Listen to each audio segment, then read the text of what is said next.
안녕하세요. 이번 시간은 마지막으로 성찬에 대한 세 번째 강의하도록 하겠습니다. 지난 시간에 말했던 것처럼 이번에는 실제적인 거, 이론이 아니라 실제적인 거에 대해서 논하려고 해요. 자, 그래서 성찬식의 실제에 대해서 몇 가지 이제 우리가 질문을 한번 5가지 질문을 통해서 한번 보고자 합니다. 먼저 우리 이론적으로 성찬을 말할 때는요, 성찬이 되지만은 이것을 실제로 할 땐 뒤에다가 식자도 붙여줘야 돼요. 그래서 성찬식이 돼요. 이와 관련해서는요, 제가 논문을 썼습니다. 제 박사 논문이요, 예배학인데요. 성찬식을 어떻게 행할 것인가 해서 성찬의 실제적인 거, 제가 교회를 하면서 매주 성찬식을 하면서 고민했던 것들을 나중에 정립을 해서 신학화해서 책으로 해서 실천신학책이죠. 예배학책이죠. 그래서 성찬의 실제적인 거에 대해서 쓴 책을 썼습니다. 우선 다시 돌아와서요. 성찬식의 실제적인 거. 자, 첫 번째 우리 한번 생각해 봅시다. 성찬의 획수 문제예요. 매주 또는 매월 첫 주. 매월 이제 첫 주 하는 교회들이 있더라고요. 첫 주에 성찬식. 한 달에 한 번 하는 거죠. 물론 한국 교회는 전반적으로 3번에서 4번 정도만 1년에 성찬하지만, 자, 성경적으로 보았을 때 성찬의 획수는 매주 하는 것이 맞냐, 매월 첫 주, 아니면 1년에 4번 하는 게 맞냐라고 보았을 때 매주 해야 돼요. 매주. 획수로 보면. 자, 저는 이제 장로교회 목사고, 저는 개혁주의 신학을 추구합니다. 칼빈적 신학을 추구한다는 거죠. 한국은 장로교회가 70%나 이상이나 차지하면서 성찬식을 매월 첫 주나 또는 매주 하는 교회는요, 정말 99%의 교회는 그렇게 하질 않아요. 1%의 교회만 매주 성찬을 하죠. 그만큼 성찬에 대해서 소홀하다는 거죠.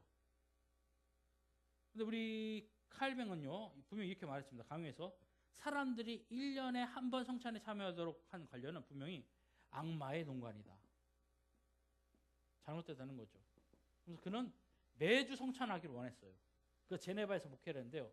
사실 제네바에서 이 꿈을 이루지 못했습니다. 왜냐하면 제네바 교회 신자들에 의해서. 현실적으로는 이루지 못했지만은 칼뱅은 분명하게 악마의 농간이라 말했어요. 성찬을 소홀히 하는 거예요. 그리고 그런 매주 성찬할 것을 분명히 강조했고요. 그 다음에 한국교회가 이제 3-4번 하는데 일반적으로 무슨 때 하냐? 성탄절, 그 다음에 부활절, 그 다음에 뭐 맥추감사절, 그 다음에 이제 추수감사절. 보통 이렇게 해서 한 3-4번 하게 되는 거죠. 이렇게 하게 되는 건데요. 이렇게 하는데 사실 그렇게 해서는 안 되는 거고, 우리 개혁교회에서 예배학자로 유명한 사람이 폰 알맨입니다. 폰 알맨은요, 칼뱅보다 더 의미정한 말을 해요. 성찬의 포기는 예배의 포기다. 성찬을 포기하게 되면 예배를 포기하는 거예요. 그리고 더 심한 말을 하는데요. 성찬을 포기함으로써 예배를 포기하게 된다잖아요. 그래서 개신교회는 주의를 거스린다. 거슬린다는 표현이 좋은 말이 아니죠. 바람직하지 않다. 그 말이죠. 이게 다른 예배학자가 아니고 개혁주의 예배학자예요. 폰 알맨이 이 말을 했다는 거예요. 참, 우리가 한번 깊이 생각해야 되는 문제인데요. 그래서 성찬은 매주 하는 것이 답이다. 그러나 이게 현실적으로 어렵다면 적어도 매월 첫 주는 하라. 근데 여기서 우리가 생각해 봐야 되는 게 있어요. 어느 대형 교회가 매달 첫 주 한다고 해서 자기네들은 성찬을 제대로 행한다 말해요. 성찬이라는 것이요, 그 전제 조건이 성찬에 참여한 사람들의 인격적 관계예요. 이 인격적 관계를 얼마나 강조했냐면, 초기 교회는요, 타교회 신자가 와서 성찬에 참여하라 하잖아요. 참여할 수가 없어요. 왜냐하면 집례자라고 그 신자들하고 전혀 안면이 없잖아요. 잘 모르잖아요. 그렇기 때문에 참여하지 못하게 했어요. 그만큼 쉽게 말해서 밥을 우리가 남하고 먹으면 불편하잖아요. 근데 식구랑 같이 밥 먹으면 편하잖아요. 그런 걸로 이해하면 되는 거예요. 그러니까 오늘날 중대형 교회에서 성찬식을 매월 첫주한다 해도 이것은 사람이 사실 신학 성경적으로 보거나 또는 예배학적 관점에서 보는 참된 성찬식은 아니라는 거예요. 참된 성찬식은 반드시 그 안에 인격적 관계를 형성해야 된다. 그래서 성찬식 할 때 저는 이렇게 합니다. 집례자로서 제가 성찬에 이제 참여하게 되면 이제 앉아서 받는 것은 이제 이건 츠빙글리식이라서 잘못된 거예요, 사실. 우리 분잔할 때 앉아서 받잖아요. 이거는 츠빙글리식이에요, 사실. 우리 전통적인 성찬에 대한 참여는요, 앞으로 나와서 받는 거예요, 성찬상에서. 그때 저는 호명을 해요. 모 집사님, 모 장로님 이렇게 해서 그분의 이름을 호명을 하고 성찬에 참여하게끔 해요. 당신과 나는 인격적인 관계. 알고 있다는 거죠. 이거 한번 생각해 봐야 될 문제라고 생각합니다. 두 번째, 집내 방법의 문제예요. 이제 앞에서 첫 번째가 횟수였다면 두 번째는 집내 방법. 우리가 인도라고 하면 안 돼. 사실 우리 교회 주보에 보면 순서 예배 순서에 보면 옆 위에 오른쪽 상단 위에 인도 해가지고 무슨 목사라 나오잖아요. 사실 인도 이 사회라는 용어는요, 사실 이거는 사회적 용어지 기독교적 용어가 아니에요. 집내라고 해야 돼. 집내 무슨 목사 이렇게 주보에 쓰는 게 바람직한데요. 자, 집내 방법에 있어서 예식서를 따를 것인가 아니면 이 단순성을 따를 것인가 보았을 때 뭐 이 예식서가요, 예전적인 교회 뭐 정교회나 천주교회나 성공회 보면 길어요. 그리고 오늘날 우리 헌법에 보면 예식서가 이제 각 교단마다 있는데 여기도 보면 길어요. 근데 이것이 아니라 단순하게 해야 된다는 거죠. 성찬 집내 방법 있어서 예식서를 따르는 것이 아니라. 그래서 칼뱅은요, 성찬식 순서를 초기 교회, 그러니까 1세기에서 3세기에 있는 그 교회들이 가지고 있었던 성찬 순서가 단순성이라는 걸 알았어요. 그래서 칼뱅은 성찬에 있어서 이 집내 방법에 있어서 예식서도 단순했다는 거예요. 근데 오늘날 성찬식을 하는 거 보면 되게 그 집내 방법이요, 좀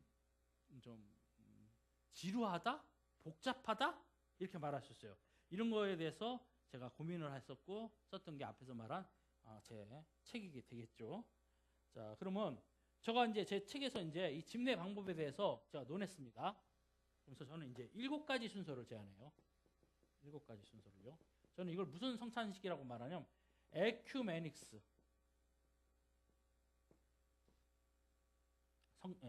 순서라고, 성찬식 순서라고 말했는데요. 이 에큐메니스라는 게 이게 연합이죠. 그러니까 개신교 내에서 사용할 수 있는 성찬식 순서라는 거죠. 첫 번째가 성령 임재의 기도. 반드시 성찬식에서는 시작을 성령 임재의 기도로 시작해야 된다는 거예요. 그 다음에 두 번째가 성찬 재정사, 예수님의 말씀이죠. 이 세 번째는 예수의 죽음과 부활에 대한 기념. 네 번째는 평화의 인사. 평화의 인사. 다섯 번째는 성찬 성가. 성가를 불러야죠. 여섯 번째는 참여, 성찬 참여. 마지막은 성찬 후 기도. 이렇게 되는 이제 7가지 방법이에요. 좀 더 여기서 이제 신학적인 용어를 좀 써서 표현하자면요, 이제 헬라어로 보면요, 성령 임재의 기도라는 것은요, 이 에피클레시스라 말해요. 이게 헬라어 용어인데요. 에피클레시스. 자, 이것은 이제 종교에서 종교의 성찬식 순서에 있었던 거예요.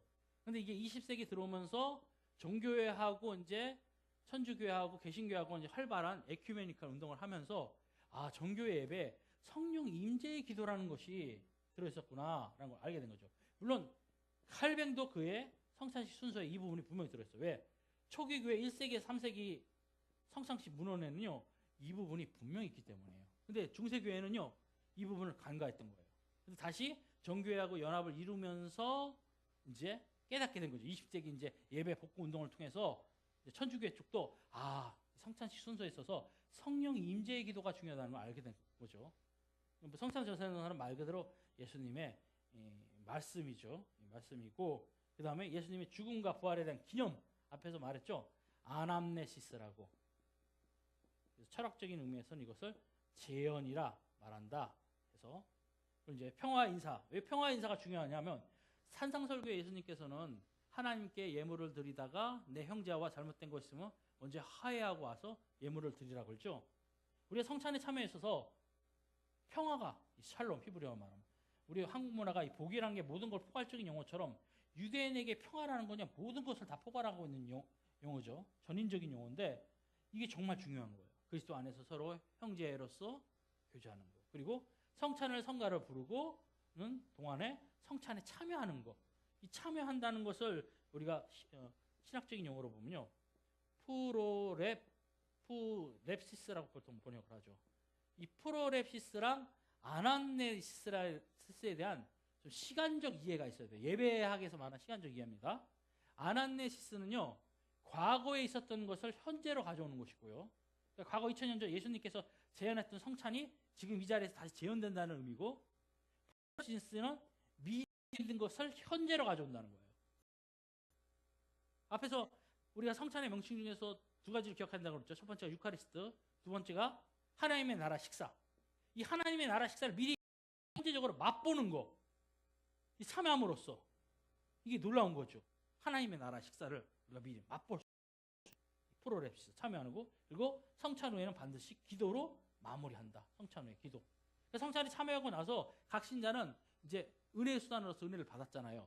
그러면 이제 그 은혜 받은 것을 위해서 감사의 기도를 하고 이제 각자 기도를 하겠죠. 그리고 이제 집례자가 전체적인 이제 마무리 기도로 함으로써 이런 7가지 순서로서 성찬이 된다면 매우 단순하고요. 그 다음에 현대인들이 강조하는 효과적이죠.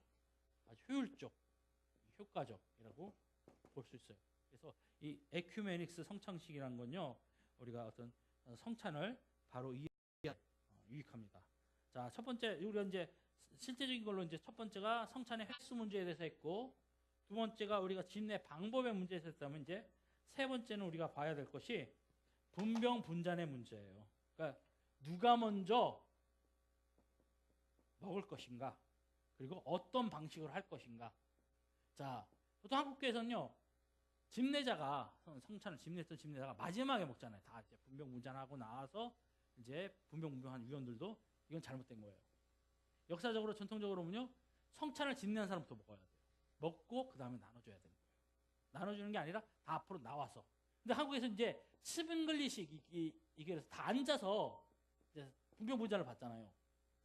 하나님이 주시는 식탁에서 하나님이 상전이신데 앉아서 받아 먹는다. 우리 상식적으로 매너로 봐도 아니죠.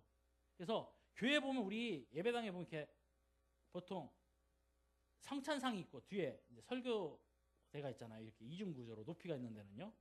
근데 사실 이게 이제 말씀을 설교를 이제 더 중요시 여긴다는 의미인데 이 성찬상이 되게 소홀히 여겨지는 게 있어요. 맨 앞에 있는 게 뭐 여기서는 뭐 사회자들이 교회 직분자들 그러니까 장로나 뭐 집사나 군사들도 나와서 사회를 보고 이게 보통 이게 사회자석으로 그냥 이해돼 버렸어요. 사회자가 인도하는 곳으로. 근데 이게 그게 아니라 원래 성찬상이거든요. 성찬상. 근데 우리는 설교는 위에 있고 성찬은 아래간다. 윗간다, 아래간다 이렇게 예배당 위치를 보는데 사실 이거는 바람직한 건 아니에요. 원래 바람직한 건요. 성찬상이랑 설교상은요. 나란히 다 평행을 이루어야 돼. 딱. 이중 구조가 아니라 아래에 성찬상이 있는 것이 아니라 설교랑 성찬은요. 같은 상으로 이렇게 있어야 된다는 거죠. 같은 위치에. 아니면 통합적으로 성찬상과 설교사랑 하나로서 그냥 사용한다든지. 그리고 사회자석은 이렇게 작은 걸로 이렇게 하면 되겠죠. 작은 걸로. 근데 어떤 우리가 예배 공간에 대한 이해가 없다 보니까 이런 문제가 생겨요. 이런 문제가. 사실 잠깐 예배 공간 얘기하면요. 십자가도 마찬가지예요. 우리 십자가를 정중앙에다 놓잖아요. 물론 십자가 사용에 대해서 모 교사는 뭐 반대도 하겠지만 이건 어디까지 상징성이니까 무슨 십자가 가지고 있는 큰 의미는 없으니까 물론 개혁교회 역사에서는 이 부분을 사용하지 않은 것도 있긴 합니다. 근데 오늘날 개혁교회들은 다 예배당에 십자가를 사용하죠. 왜? 예배당에 십자가가 없으면 뭐걸로 보이죠? 이게 예배당인지 뭔지 상징성을 잃어버리니까 뭐 예배당에 십자가를 없애자면 더 전 이런 말 하고 싶습니다. 차라리 교회에 건물 예배당 건물에 십자가도 없애버리죠. 그러면 그런 식으로 하려면. 근데 이게 십자가상 밑에 설교자가 이렇게 서 있잖아요. 이제 설교단 위에. 그러니까 십자가하고 설교자하고 이게 나란히 이게 돼 있단 말이에요. 근데 원래는 그게 아니라 대칭적 구조를 이루어야 돼요. 그래서 십자가는 이게 청중이 봤을 때 오른쪽 상단에 위에 있게끔 이렇게 하는 것이 더 예배 공간에 대한 이해가 더 예배학적으로는 이제 좀 필요하다. 그래서 누가 먼저 먹냐? 성찬 집례자가 먼저 먹고 신자들이 앞으로 나오게 해요. 그럼 어떤 방식으로 하냐? 스빙글리식으로 앉아서 먹게 하지 말고 앉아서 뭐 분명문자 받게 하지 않고 성찬상 앞으로 나와서 먹게 해야 된다. 이것이 전통적이고 올바른 성찬의 어떤 실제적인 것이다라고 이해하시면 됩니다. 자, 그리고 네 번째, 그럼 우리가 이제 성찬의 재료 문제.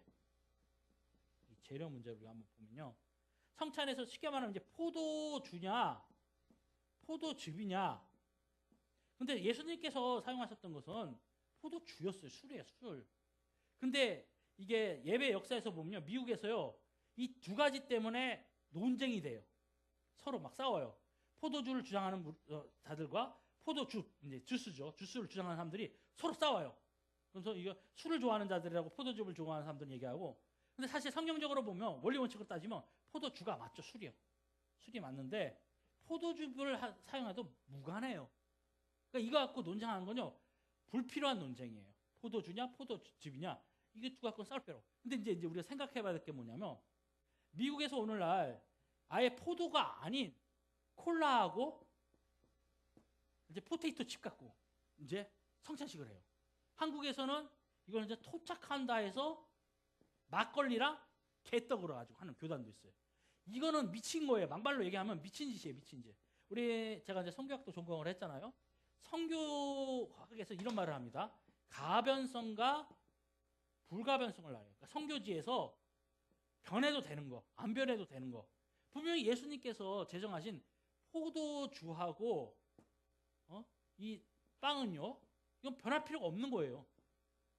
이건 미국식으로 뭐 콜라나 포테이토 칩으로 할 필요가 없고 한국식으로 막걸리하고 개떡을 할 필요가 없단 말이에요. 이건 불가변성이란 말이에요. 가변적인 게 아니란 말이에요. 근데 이거를 토착한다는 잘못된 이해를 가지고 이것을 변형하라는 거겠죠. 이거는 매우 위험한 거예요. 이거는 매우 위험한 거예요. 이것은 참고로 여러분 한국에 포도가 언제 들어왔냐? 선교사들에 의해서 들어왔습니다. 천주교 선교사들에 의해서. 원래 한국엔 포도가 없었어요. 선교사들이 한국에 포도가 없으니까 포도를 재배해서 성찬에 사용하려고 해서 포도가 들은 거예요. 지금 우리가 지금 포도 맛있게 먹잖아요. 이게 다 성찬 때문에 맛있게 먹는 거예요. 기독교에 성찬이 없었으면 한국에 포도가 들어오지도 않았습니다. 이와 같이 만약에 우리가 지금 현재 이제 성교지가 있잖아요. 거기에 포도가 재배가 없다. 그럼 포도를 재배해서 포도주 갖고 또 포도즙 갖고 성찬을 하면 되는 거예요. 근데 그것을 토착한다는 잘못된 토착화 이해로 막걸리라든지 이런 콜라를 사용하는 것은 이거는 성찬을 아주 재료로서 바람직하지 않다. 그리고 이제 성찬에서 남은 문제 있잖아요. 이제 빵이나 포도주가 남았을 경우는 가장 좋은 방법은 어떻게 하는 것이냐? 땅에 묻는 거예요. 땅에 묻는 거. 뭐 먹는 것도 아니고요. 여러 가지 방법을 취할 수 있습니다. 근데 가장 좋은 것은 땅에 묻는 거예요. 땅에 그냥 버리는 게 아니라 땅에 묻는 거. 자, 다섯 번째 성찬의 성물 문제입니다. 우리가 한국교회가 이제 플라스틱 컵을 많이 사용해요. 근데 여러분 아십니까? 이 플라스틱 컵은 일회용 컵입니다. 그러니까 대형 교회들 가면 플라스틱 컵 나눠주고 그냥 각자 가져가라 그래요. 한때 저도 신학대학 다닐 때 보면 그걸 막 이렇게 목걸이로 해서 들고 다니는 지체들도 있고 그랬어요. 지금 와서 생각하면 되게 웃기는 행동인데요. 이건 일회용 컵이에요. 근데 어느 교회 가니까요, 이 일회용 컵을 다 걷어요. 그래서 이제 성찬 될 때 한번 이제 삶죠. 그 플라스틱을 삶아가지고 다시 재활용하는데 스테인리스 컵은 재활용할 수 있어요. 그거는 원래. 근데 플라스틱 컵은 재사용하는 게 아니에요. 이건 위생적으로 봐도 매우 위험해요. 이거는 일회용인데 목사님들이 이걸 잘못 이해해서 이거를 플라스틱 컵을 재활용하는 경우가 참 많더라고요. 그래서 마음이 아프고요.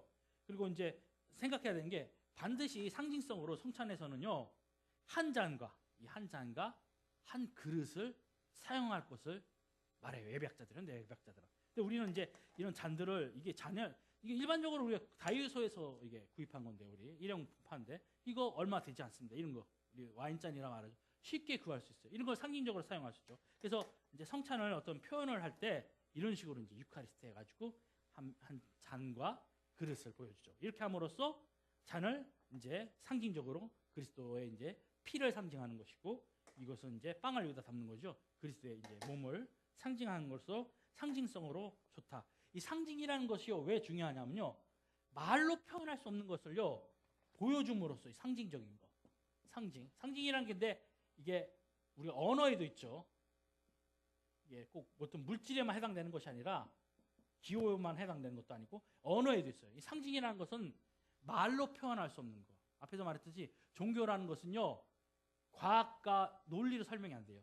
그래서 상징적인 것들을 우리가 이해한다는 것들. 그래서 마지막 이제 그리고 이제 우리가 이런 부분들이 필요하고, 성찬의 효능에 대해서 잠깐 얘기하고자 합니다. 자, 먹거리 엑스파일을 아시나요? 먹거리 엑스파일에서 실제로 실험했던 거고요.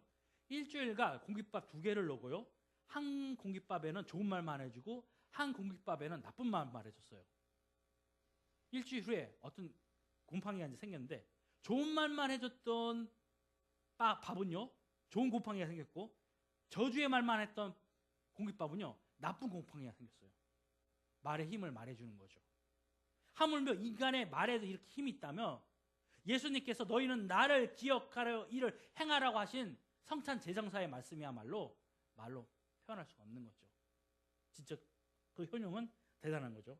자, 칼뱅은 성찬의 효능에 대해서 이렇게 말했어요. 성례는 우리의 약한 믿음을 받쳐주기 위해 하나님께서 우리에게 대한 그의 선하신 뜻의 약속을 우리 양심에 인치시는 외형적 표징이다. 쉽게 말해서 성찬을 통해서 믿음이 자라고 믿음이 강해지고 영육의 치유가 일어난다는 거예요. 자, 개혁교회의 멜로라는 신학자가 칼빈의 성령이라는 책을 썼습니다. 여기서 이제 이 예배학자가 주장하는데요. 칼뱅에 있어서 성찬은 예배의 핵심적인 요소로 보는데, 성례는 은혜의 풍성함을 육체를 지닌 인간에게 가장 생생하게 보여주기 때문이다. 예배의 핵심이 무엇이냐? 바로 성찬이라는 거예요. 설교가 아니라. 설교의 결론이고 복음의 왕선은 성찬입니다. 그래서 고려신학대학원의 교회학 교수로 유명한 유해무 교수도 예배에 대한 책에서 성찬이 예배의 핵심이라 논하더라고요. 이거는 교회학자가 예배학자도 아닌데 잘 이해하고 있다는 것이죠.